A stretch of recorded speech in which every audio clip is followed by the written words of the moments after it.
Welcome from all of us at He is Risen Ministries. Your support by subscribing and giving a thumbs up helps us keep creating videos that inspire and equip those seeking a deeper walk with the Lord. I'm really glad you're here today. Let's have a calm, honest conversation, not a debate, not a shouting match, just a thoughtful walk through ideas that matter. Over the years, I've been asked many times to debate the Bible with non-believers, scientists, teachers, friends, family members, people who are kind, people who are skeptical, people who genuinely want answers. And I've learned something important. Most debates don't actually end where people think they do. They don't end with a knockout argument. They don't end with charts or equations or clever one-liners. They end where they started, with starting points, because every one of us begins with a foundation, a first assumption, a place we stand before we ever look at evidence. When I enter these conversations, I begin from a very clear place. I believe that God spoke the universe into existence. I believe that life began when God breathed His breath into clay, not as poetry to avoid reality, but as the deepest explanation of reality. The non-believer begins somewhere else entirely. They believe that from nothing came everything, that from a primordial soup came the first living cell, that this first life somehow gained the ability to reproduce, repair itself, gather information, and improve over time through trial and error. These are not small differences. They are massive differences. They are differences that shape how we interpret everything that follows. What's interesting is that both sides look at the same world, the same stars, the same DNA, the same physics, the same biology, the same order. We see the same end results, but we tell very different stories about how we got here. When I say I believe God spoke the universe into being, I'm not saying I stopped thinking. I'm saying I started somewhere. I started with the belief that intelligence came before information, that purpose came before process, that mind came before matter. The non-believer starts with the belief that matter came first, that energy existed without instruction, that laws emerge without a lawgiver, that information wrote itself. And when asked why we don't see these things happening today, the answer is almost always the same. It all happened too long ago, under conditions we can't observe, in environments we can't recreate, through processes we no longer see. So the discussion moves away from observation and into philosophy, into imagined conditions, into what might have been, into what could have happened, into stories that cannot be tested or repeated. Now let me be very clear. I don't say that with anger. I don't say that with mockery. I say it with honesty. Because every worldview has faith. Every worldview trusts something it cannot prove. The question is not whether you have faith. The question is where you place it. When I look at the cosmos, I see more than matter. I see order. I see precision. I see balance. I see restraint. We don't just have stuff. We have structure. We don't just have energy.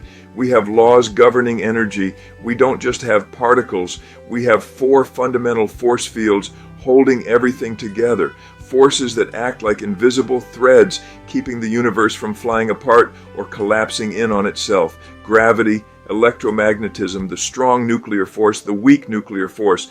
These are not optional features. They are necessary for existence itself. Change any one of them even slightly and stars wouldn't form, atoms wouldn't hold together, chemistry wouldn't work, life would be impossible. This isn't religion speaking. This is observation. It's like walking into a kitchen and seeing a fully baked cake. Flour measured, sugar balanced, oven temperature exact, timing perfect, and being told it happened by accident, that the ingredients spilled themselves, that the oven set itself, that the timer rang on its own. At some point, common sense steps in. The believer looks at this and says, there is a baker. The non-believer says, given enough time, accidents can do anything. But time is not a creative force. Time doesn't write instructions. Time doesn't plan outcomes. Time doesn't build systems. Time only allows things to happen. It doesn't explain why they happen. When we move from the cosmos into biology, the question becomes even more personal. Life is not just complex. It is organized complexity. A living cell is like a city, power plants, transportation systems, waste management, security checkpoints, information storage, repair crews, all inside something you need a microscope to see. DNA is not just chemistry. It is information. It is coded instruction. It tells the cell what to build, when to build it, and how to fix it when something goes wrong. Every time we see information, we know it comes from a mind. Books don't write themselves. Software doesn't code itself. Blueprints don't design themselves. We don't open our phone, see a new app, and say, wow, random glitches must have done this. We know better. Yet we are told that the most sophisticated information system in the universe arose without intelligence. That takes faith. A lot of faith. When I say I don't have enough faith to be an atheist anymore, that's not an insult. It's a confession, because the atheist must believe that matter organized itself into meaning, that chaos taught itself order, that unguided trial and error produced beauty, purpose, and consciousness. That's not science. That's a belief about science. The believer, on the other hand, sees intention. We see direction. We see guidance.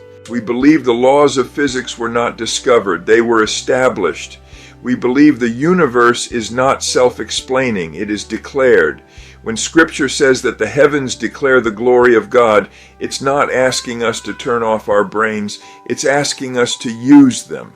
When Job looked at the world around him, surrounded by suffering and questions, God didn't give him a lecture on comfort. He pointed him to creation. He spoke of the foundations of the earth, the storehouses of snow, the paths of the stars, the boundaries of the sea, not to crush Job, but to remind him that the same God who orders the universe also holds human lives. This matters for everyday life, because how you believe the world began shapes how you believe your life matters. If everything came from nothing and is going nowhere, then meaning is something you have to invent. Purpose is temporary. Morality is negotiable. Love is chemistry. Hope is wishful thinking. But if you were created intentionally, then your life is not an accident. Your existence is not random. Your suffering is not unseen. Your choices matter. This doesn't mean believers have all the answers. We don't. It means we trust the one who does. Think about how we live daily. We trust things we cannot see all the time. We sit in chairs trusting they will hold us. We flip switches trusting electricity will flow. We take medicine trusting it will work.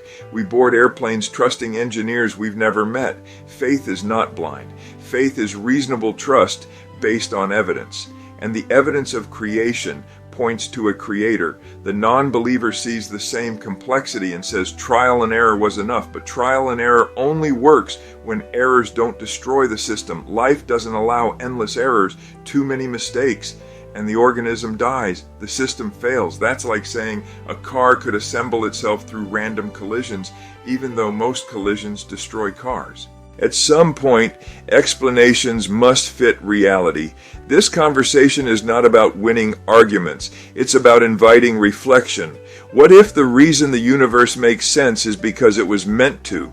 What if the reason life is ordered is because it was ordered? What if the reason your heart longs for meaning is because you were made with purpose? Scripture tells us that God spoke, and creation responded, not slowly guessing its way forward, but obeying. Light existed because it was commanded. Life existed because it was breathed, and that same breath sustains us now. This doesn't make science the enemy. It makes science the study of God's craftsmanship. The laws of physics are not replacements for God. They are descriptions of how He governs what He made. When we look at the work of His hands, humility follows, wonder follows, gratitude follows. And when we recognize that this same Creator stepped into His creation, lived among us, and offered redemption, the conversation moves from origins to hope. Because if God can speak galaxies into existence, He can speak life into broken hearts. If He can hold the universe together, He can hold you. So here's the gentle challenge. Ask yourself not just what you believe, but why you believe it.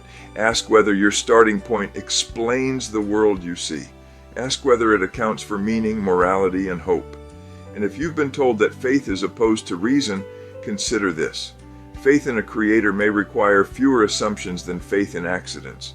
As you go through your day, notice the order around you, the reliability of nature, the beauty of design, the gift of life itself. Let those observations lead you not to pride, but to wonder. Got a question you'd like us to explore in a future video? Drop it in the comments below. We'd love to hear from you.